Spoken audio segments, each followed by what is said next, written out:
Hi guys, welcome to Office Blokes React. I am Office Bloke Dave. I'm Office Bloke Mike. I'm Office Bloke Daz. Collectively ready Office Blokes, aren't we? Yep. We are. Yeah, that's it. That's all I've got to say about that. So Top three creepiest office blokes in the office. There's a few other people in the mix now, isn't there? So. Definitely. We're definitely not in the top three in this office. Anyway, no, definitely not. So we're going to do the top 10 creepiest small towns in America. What constitutes a creepy small town, do you think? Somewhere quiet, I suppose, maybe. Somewhere where the bus don't run. Yeah. Yeah. Do you think like the sort of ghost town, ex-mining towns that are just Maybe. a few people left? I think maybe where there's also been serial offences committed, like a serial killing, or like a history of a Salem type thing with the witches and all that kind of stuff. A bit creepy. Strange locals. How big is Waco in Texas? Well, quite a big town. I'm sure it's a big land mass. But Yeah, like but I wouldn't think that'd come up, that kind of thing. Right. That was like an incident. I would classify that as. I'm talking about some kind of axe murderer. But it was loose for about 2.5 years. People were just disappearing. Right. And shit. And it turns out to be Graham, who works in the hardware store. Always is. Yeah. Always is. Yeah. That's creepy. Yeah. Or something that happens all the time. Something like clouds appeared there 17 years ago, and then every April the 3rd, the drains swell up and fucking jellyfish come out and eat the fucking rats. I don't know. You got really got a vivid imagination. You have. What about the one that's permanently on fire? The mines underneath it. No, the one that's Silent Hill was based on. We in Pennsylvania. Yeah. I can't remember where it was, but it's just permanently on fire underneath the town, isn't it? Pennsylvania somewhere, I thought. Can't remember. That's it might creepy. be. Yeah. Things like that's creepy. Yeah. Let's do it then. So the top 10 creepiest small towns in America. Warning! PSA! Stay away from these small towns at all costs. We've all been to that one rundown town where the vibe just seemed off. The people are strange, and there's this weird feeling in the air. Northwich. I was waiting for low-hanging fruit at this point. We haven't finished yet. I think Timpley's weird. Just getting going. Timpley's weird. Yeah. If you put it on a scale, like Timpley, Altrincham, Sale, all of that versus Northwich, which one has more people that have worked for the BBC and been involved in scandals involving kids over the years? Then I definitely think Altrincham. Yeah, that's Sale, weird. That's Timpley. creepy in that kind of way. But Yeah.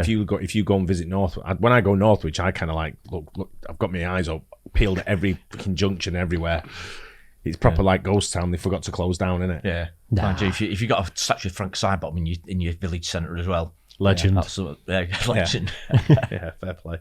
There are a lot of creepy towns in America, especially once you get into the more rural areas. But most don't compare to these. You really should avoid going to any of these places unless you absolutely have to. Some have a dark history and are reportedly haunted by ghosts if you believe in that stuff. And if you don't, well, the paranormal honestly would seem like pleasant company compared to the residents of some of these towns. From abandoned buildings to cults and drugs to gruesome murders, darkness and oddities loom throughout their streets. The following places really should be avoided at all costs. But if you're a crazy adventurer wanting to ignore my warnings, or just interested in seeing how strange America can be, then be sure to listen to my top 10 creepiest towns in the United States. Bigger intro than us. Remember that one you were talking about? Did you pass through it going to Nevada somewhere?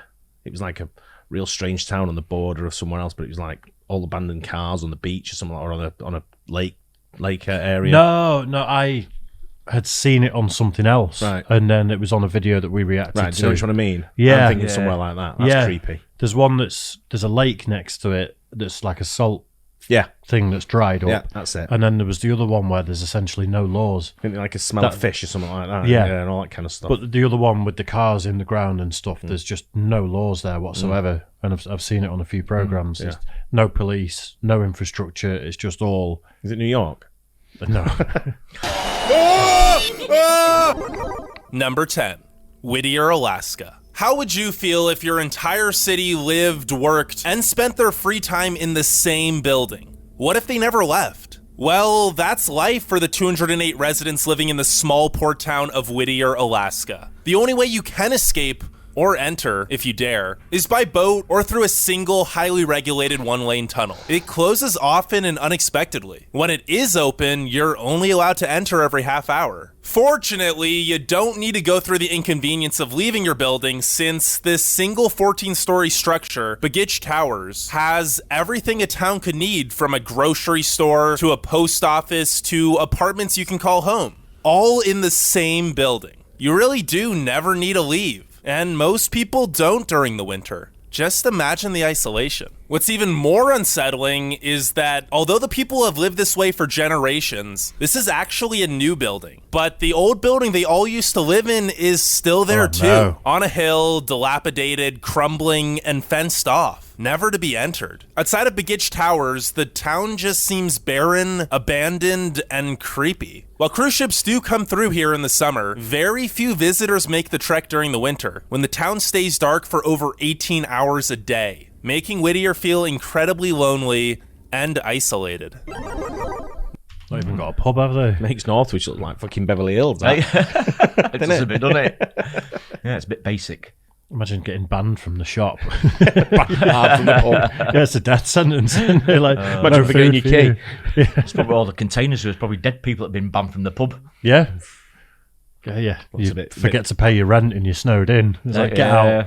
Oh. I don't think there's any rent. I think it's all free and it's all inclusive, probably. It's I would probably guess so, some yeah. sort of port that owns all of it and everyone works for it or Yeah, something, it's isn't got it? to be on it. Number 9. Point Pleasant, West Virginia. Upon arrival, it isn't hard to see why the town's most infamous citizen, the creepy humanoid moth-like figure known as Mothman, called Point Pleasant home. No one knows who or what he was, but his supposed flights over the streets during the 1960s are only a recent occurrence in a town deeply rooted in darkness. It all began on the 10th of October, 1774. The Shawnee tribe bravely fought the new American settlers for the land that they both called home. The Americans barely managed to overcome the tactics of the Shawnee chief Cornstalk. Eventually, Cornstalk, his son, and close friends came to negotiate with the Americans in an effort to avoid future battles, but the Americans captured and executed them all. Just before he died, Cornstalk called upon the Great Spirit to curse the land for 200 years as vengeance for the injustice done to him and his people. Whether you believe in curses or not, 2 devastating floods ruined the town, followed by a destructive fire. Later, an airplane carrying the Marshall University football team and their coach tragically crashed here as well, killing all 75 people on board. In 1967, the Silver Bridge, which connected the town to Ohio, collapsed, killing 46. Then, in 1978, a freight train derailed and spilled toxic chemicals into the city's water supply. Not to mention the apparent Men in Black and UFO activity in the area. The town is even cursed by a name it could never live up to. If you visit Point Pleasant today, you'll definitely feel something strange in the air. And it's not just Mothman. The real mystery is, why do people keep living here? Number 8. Villisca, Iowa. On the surface, Did a thing yesterday on a GeoGuessr and it put us in I think it was called something like Axe Hotel in Villisca, Iowa. Really? Yeah. Is that a bit of I've never heard of it in my foreshadowing life, for and then this? twice in a day. Unbelievable. Chances of that. That's creepy. Yeah, That is actually, yeah. isn't it? So was the axe murders there or Don't something? know. or- We didn't know what it was. You just have to find the location where you are. I don't know if you played GeoGuessr how it works, but you get put in an area and you got to find what it's there. And I think it was something to do with like I think it was called Creepiest Towns or something. We played. Wow. And Villisca, Iowa was one of them, and it put us outside a hotel called something like Axe Hotel or something, or Yeah. but Villisca Axe Hotel. Something, I might show it on here. I don't know what it was about, but I think someone in the comments said there was like an unsolved murder there of like 8 people. Yeah. Wow. So Villisca looks like your normal, quiet, small Midwest town. But that only makes everything that I'm about to tell you even creepier. Over 100 years ago, That's the it. Villisca axe murders in 1912 That's where the traumatized the camera was. town, which That's it. hasn't recovered since. The murders took place between the evening of June 10th and early morning June 11th, 1912. That's him. He was, that's funny, that, isn't it? Well, the chances of yeah, that. it's weird. Two in two days. Weird.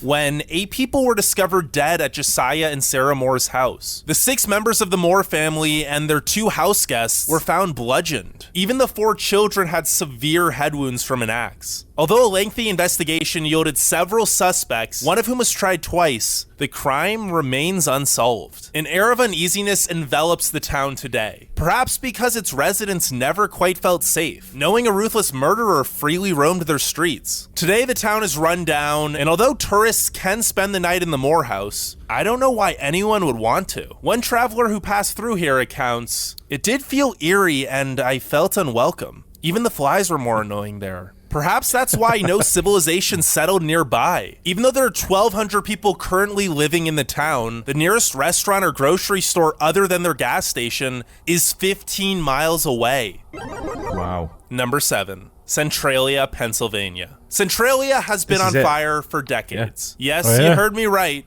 On fire. The blaze began in 1962 with a trash fire in a strip mine beneath the town. That unassuming little flame ignited an eternal hellish blaze that burns underground to this day, and each year, it grows by 75 feet in every direction. The town has been barricaded from the outside to prevent people from driving onto the collapsing roads, which are a danger even on foot. Sinkholes constantly and randomly appear, eager to swallow unsuspecting victims. And where there aren't sinkholes, there are random spurts of smoke that can kill you upon inhaling the fumes. This one might sound like something out of a video game or horror movie, and well, that's because it is. The Silent Hill franchise is based on this town, and it's a tragic story. The population of once 3,000 residents has now decreased to just 10 according to the last US Census. But nobody knows if those 10 people still live in the death trap today. Of the 400 to 500 buildings that once stood in this flourishing town, only 5 remain. And I honestly don't know why anyone would want to still live here. I mean, just look at the place.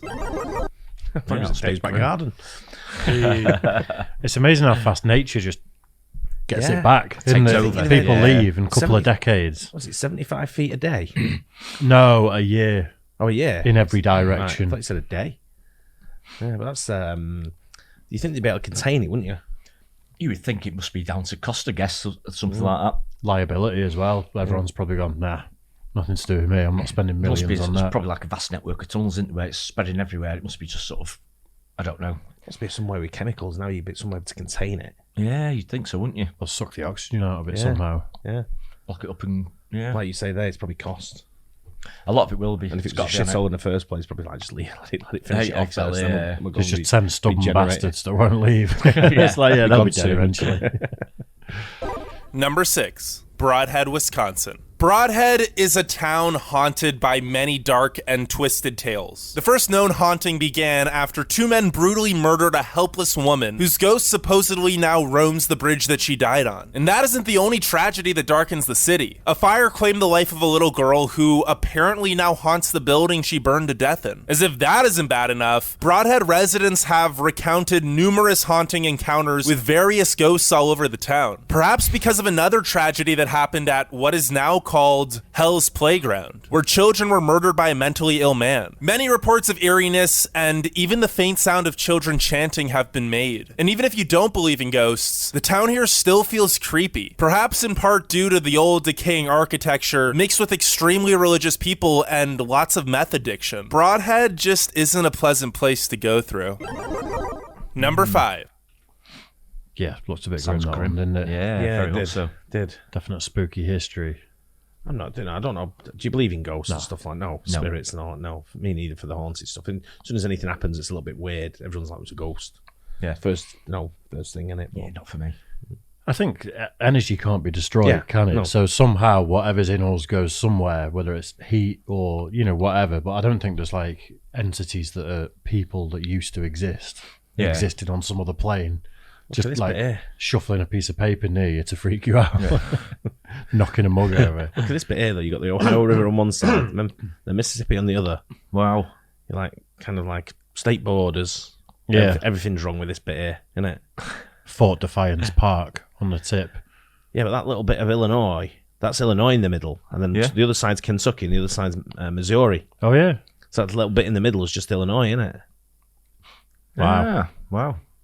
Cairo, Illinois. This once booming metropolis sits conveniently at the confluence of the Mississippi and Ohio rivers. The amazing location brought it great economic success in the early 20th century, but eventually also became its demise. The Great Mississippi Flood of 1927 amassed tragedy here, and soon thereafter, many who once called it home eagerly left once rivers were no longer necessary for trade. It quickly became a ghost town. The population has been reduced to a mere 3,000 residents. Those who remain live amongst the corroding ruins of what was once a great city, now overgrown with weeds. What's even worse is that it's a town ruined by its own hate and spite. Many white-owned businesses chose to go out of business instead of integrating during the civil rights movement. And even as recently as 1967, lynchings were held here. It's no wonder so many were quick to abandon the town. Crime runs rampant here, and just walking through the streets honestly feels like something out of The Walking Dead.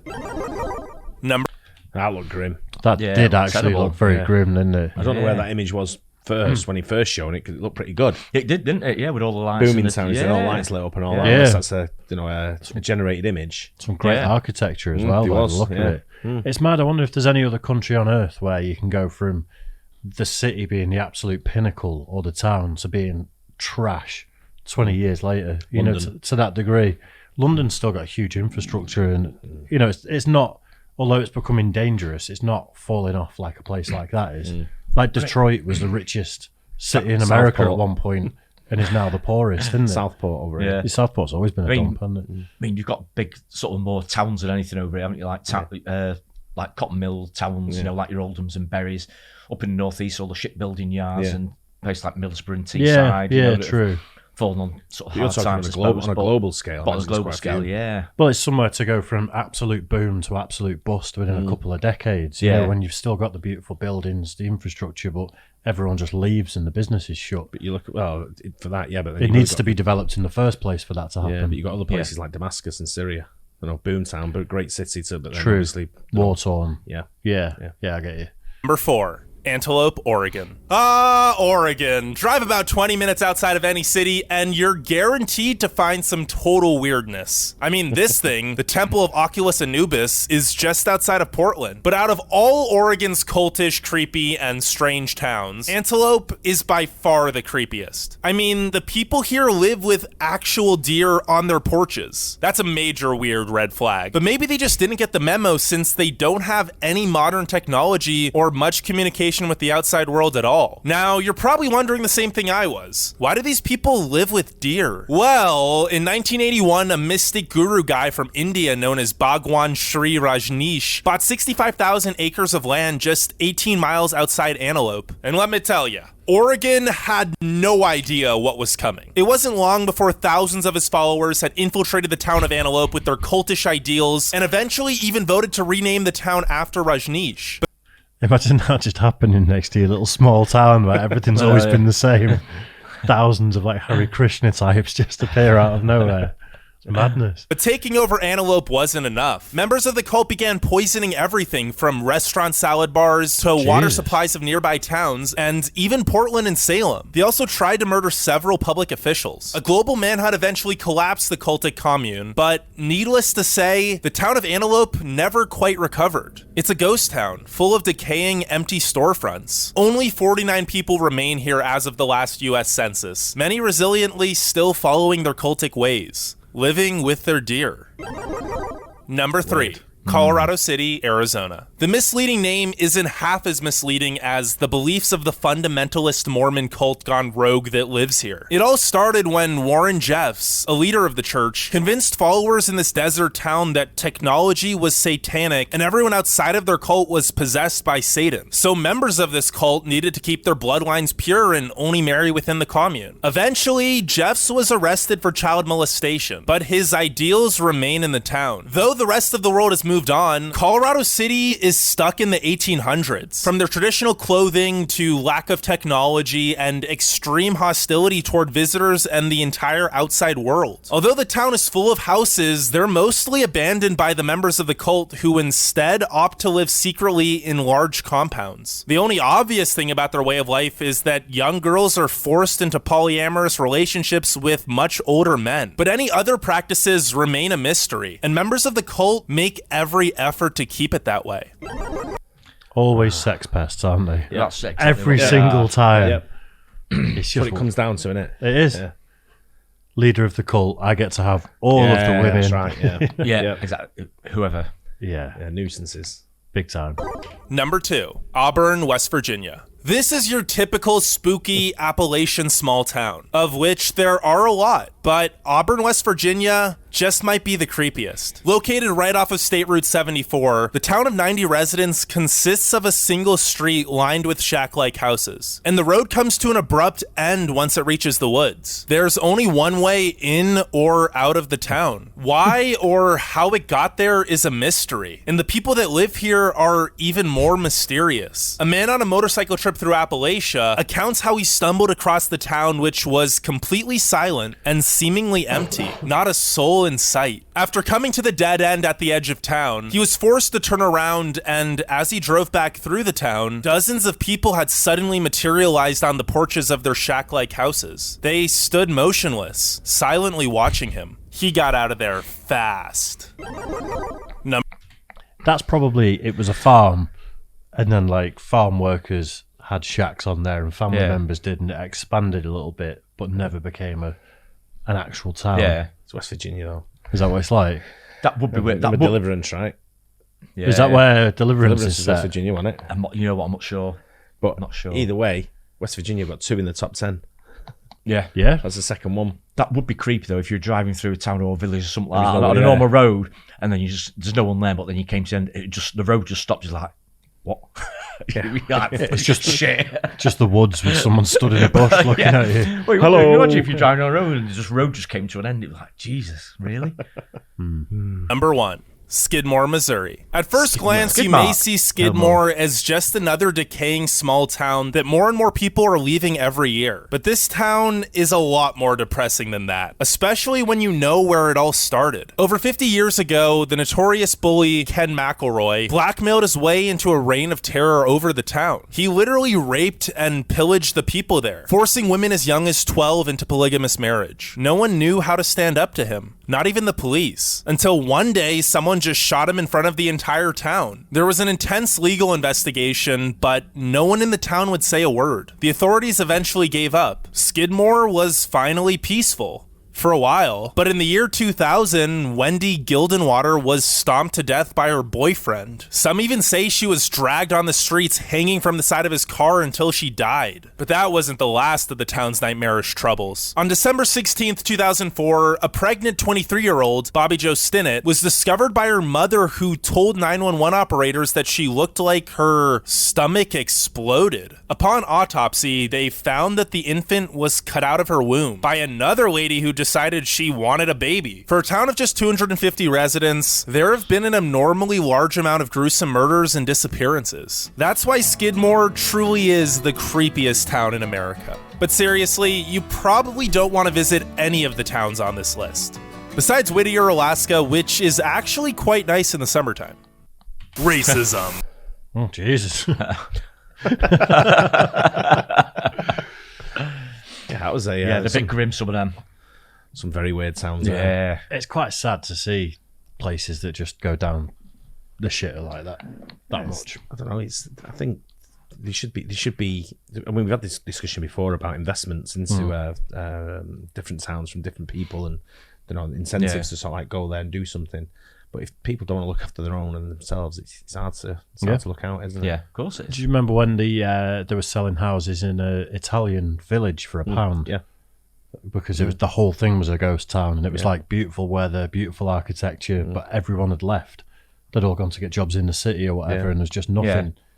Trying to entice Europeans like Brits and Spanish and Germans and all that. Well, that's the problem though. People go where their work is, don't they? Yeah. You know, where the money is.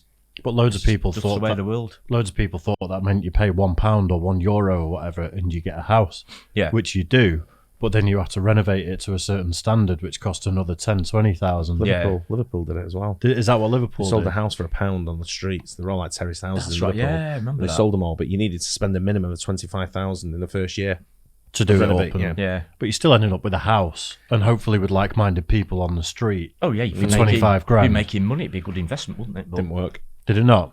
no, I think they sold about 3 of the houses, And then the rest of them are all run down with like skellies all sort of like hanging around, and That's the problem. It depends then where their houses become vandalised, and they don't add any value, do they? They'll still be worthless if you've got really bad people living next door. like, some of them moved in, they were putting like brand new radiators in and stuff like that. The next day they go back, someone took them out, Got nicked. so it wasn't working. So maybe clear up the crime and then try and sell the houses. Yeah. It's difficult, isn't it? When you've got towns and places like that with the residents around it, it's difficult to sort of like take it up a level, isn't it? Because people just don't want to live there, do they? And spend the money in it. No. Especially if people are giving up. Like if the residents, it's just drink and drugs all the time because there are no It's jobs. a big influence on places like that, isn't it? Drinking and drugs. It's terrible. Yeah, it was good that though. Interesting. Yeah, it was. It was interesting that one in Iowa. Yeah. This I can't remember what it was now. called now. Yeah. Anyway, But Axe Hotel. Yeah. Anyway, hope you guys enjoyed it. Don't forget to like and subscribe. We'll catch you on the next one. Cheers. Guys.